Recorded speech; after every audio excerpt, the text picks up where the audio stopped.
Selamat malam Ibu, terima kasih atas kesempatan yang diberikan kepada saya.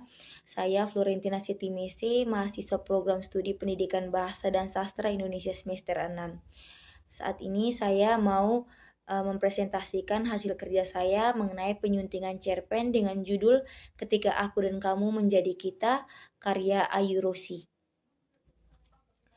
Yang pertama, ejaan dan huruf kapital. Fungsi ejaan dalam penyuntingan cerpen adalah untuk memastikan penulisan kata sesuai dengan kaidah bahasa Indonesia yang benar agar makna cerita tidak rancu dan mudah dipahami pembaca.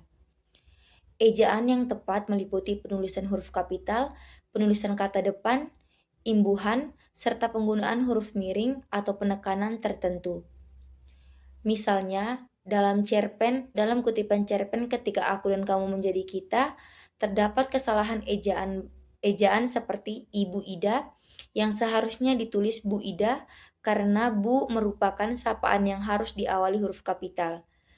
Contoh lain adalah mengejeku yang sebelumnya ditulis mengejeku, pemenggalan yang tidak sesuai ejaan dapat membingungkan pembaca. Dengan ejaan yang benar, cerpen menjadi lebih rapi dan enak dibaca. Yang kedua, tanda baca. Fungsi tanda baca dalam penyuntingan cerpen adalah untuk memperjelas struktur kalimat, menunjukkan jeda, intonasi, serta membedakan antara narasi dan dialog agar alur cerita mudah dipahami.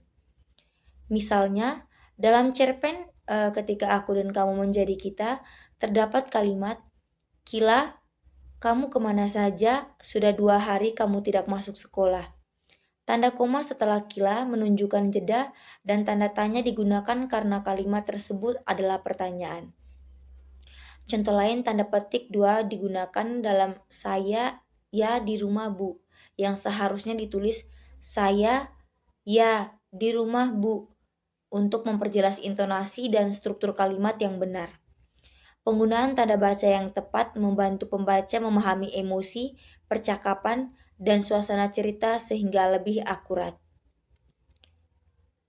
Yang ketiga, struktur kalimat.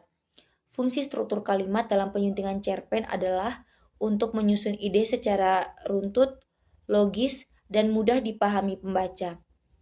Kalimat yang tersusun dengan baik membantu memperjelas hubungan antara gagasan, memperkuat karakter tokoh, dan menjaga alur cerita tetap lancar.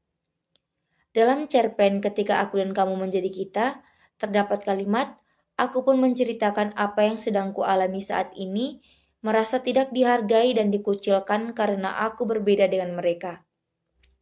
Kalimat ini tidak efektif karena kata merasa salah potong dan struktur kalimatnya kurang rapi. Seharusnya ditulis, "Aku pun menceritakan apa yang sedang kualami, merasa tidak dihargai dan dikucilkan karena aku berbeda dengan mereka."